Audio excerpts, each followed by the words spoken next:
একজন কৃষক। আমরা যদি বলি আসসালামু আলাইকুম। ওয়ালাইকুম আসসালাম। কেমন আছেন?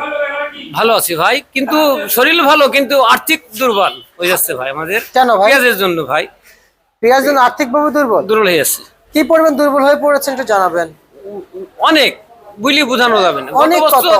গত বছর পেঁয়াজে লস খাইছি 3 লক্ষ টাকা। এই বিরো মানে এই দামে বেচলে আসল হবে কিনা, লেবারের হাজিরি বেশি, তার গাড়ি ভাড়া, এই যে একটা বস্তা কিনতে হচ্ছে 100 টাকায়, গাড়ি ভাড়া 180 টাকা পড়ছে আমাদের কুষ্টিয়া জেলা থেকে আনতে গেলে, অনেক খরচা। একটা লেবার এসে 700 টাকা, তার খাবার আছে, বিড়ি আছে, সিগারেট, আপনার অনেক খরচা। অনেক খরচা। আচ্ছা, আমরা যদি এখন যদি বলি, আপনি তো একজন কৃষক। জি। আচ্ছা, আর রাত্রে আপনারা পেঁয়াজ নিয়ে আসেন না? রাত্রে নিয়ে আসি। আচ্ছা, যেহেতু পেঁয়াজ নিয়ে আসছেন, আপনাদের পেঁয়াজ ছাড়াও মার্কেটে আমদানি কেমন দেখতে পাইছেন? অনেক এলসি পেঁয়াজ অনেক হওয়ার কারণে আমরা কৃষক মার খেয়ে যাচ্ছি। এই টাইমে আমাদের কৃষকের যে পেঁয়াজ আছে এলাকা, তাতে এলে ওই 50, 60, 65 টাকায় এলে খাওয়াতে পারবে, কিন্তু ওরা কিনে এলে পাইকারি আমরা 60, 65 পাইলে দেখা যাচ্ছে কি আমাদের লসটা হয় না। এলে কিছু বাঁচা যায়, কিছু লাভ হয়, হয়তো বিঘাতে 10-20 হাজার টাকা লাভ হয়। আচ্ছা আচ্ছা আচ্ছা, বুঝতে পারছি। কিন্তু এখন কি লাভবান হচ্ছেন? জি না, আমরা এখন লাভবান হতে পারছি। কিন্তু আজকে সেখানে লাভবান যেতে হতে পারছেন না। কিন্তু আজকে রসুন সরি, পেঁয়াজ কত টাকা বিক্রি চলছে? রসুন পেঁয়াজ বিক্রি করলাম, প্রথমে বেচছিলাম 45 টাকা, তারপরে ওই 44 বেচে এখন 42 টাকা বিক্রি করছি। আচ্ছা আচ্ছা আচ্ছা আচ্ছা আচ্ছা। তার মানে দাম বেশি থেকে কমে যাচ্ছে? কমে যাচ্ছে। আচ্ছা, আরেকটু জানতে চাইবো আপনার কাছ থেকে, যেমন রসুন কত বিক্রি চলছে তাহলে? রসুন এলে আপনার তো এখন ওঠে নাই, তবে পুরাতনটাই 60, 65, 70। আচ্ছা, 60, 65, 70 70 টাকা। নতুন উঠলে আরো কমে যাবে।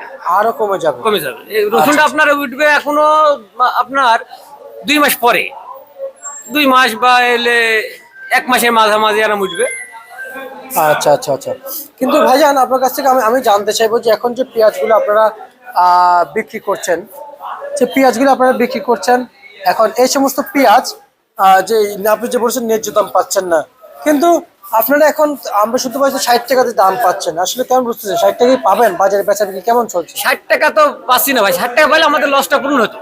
বাজার কিন্তু চাহিদা অনুযায়ী কিন্তু বাজার কিন্তু বাড়ে, আমরা যতটুকু জানি। জি জি। কিন্তু এখন বেচা বিক্রিটা কেমন চলছে?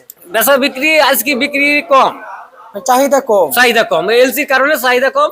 কালকে বিক্রি করেছিল 45, 46 বিক্রি করেছিল, আজকে আবার কম, কম? 3-4 টাকা কম কেজিতে। আচ্ছা আচ্ছা আচ্ছা আচ্ছা, বুঝতে পারছি। এবং আমি যদি আপনার কাছে যদি জানতে চাই, এখন আপনাদের কি অবস্থানে আছেন? ভালো আছেন তো আপনারা কৃষকরা, নাকি কৃষকরা ভালো থাকে ভাই, লস হলে কি ভালো থাকে কৃষক? আমাদের ছেলে মেয়ে, এদের লেখাপড়া খরচ, এদের পোশাক আশাক, ভালো জায়গায় ভর্তি করতে হলে টাকা লাগে অনেক। দেশে তো অনেক সুযোগ সুবিধা আছে। জি। আপনারা শুধু পেঁয়াজ বিক্রি করে যে সকল সুযোগ সুবিধা তো পাবেন না, সরকার থেকে তো অবশ্যই আপনারা সুযোগ সুবিধা পাবেন, শুধু টাকা ছাড়া। কারণ সরকার তো, গভর্নমেন্ট তো আপনাদের জন্য। গভর্নমেন্ট তো আমাদের সব সুবিধা দিচ্ছে না। দিচ্ছে না। ডিলারে সার আপনার ওই যে ফসফেট বলে, ওটা 27 টাকা রেট, কিন্তু আমরা পাই 15 কেজি করে। আচ্ছা, কিন্তু লোনের দাম কত আছে? লোনার দাম 1000 টাকা, 980 টাকা, 1000 টাকা নেয়, কার থেকে 20 টাকা কম নেয়। আচ্ছা আচ্ছা। 100 গ্রাম। 100 গ্রাম? জি। আর ছোট একটা আপনাদের কীটনাশক আছে ছোট, সেটা জি। কি ডেট? ওটা ভলিউম, ওটা আপনার স্প্রে মতো স্প্রে করে দেয়? জি, ওটা আপনার 300 টাকায় 50 কেজি। আচ্ছা আচ্ছা। আর ওইটা 1 কেজি কত? ওটা 1 কেজিতে আপনার 300 টাকা সহ হলে 3000 টাকা কেজি পড়ছে। আচ্ছা, বেশি দাম? বেশি দাম। জি। মানে কৃষক ন্যায্য দাম, কম দামে কিছু পাচ্ছে না? জি না। আচ্ছা আচ্ছা, বুঝতে পারছি। প্রিয় দর্শক, কৃষক আসলে তো খুবই অসহায় হয়ে পড়েছেন, এবং আমরা আপনি দেখতে পাচ্ছেন একজন কৃষকের যে অবস্থা ছিল। এই ছিল আজকের সর্বশেষ বাজার তালিকা, ঢাকা থেকে আমরা জানিয়ে দিয়েছি। প্রিয় দর্শক বন্ধুরা।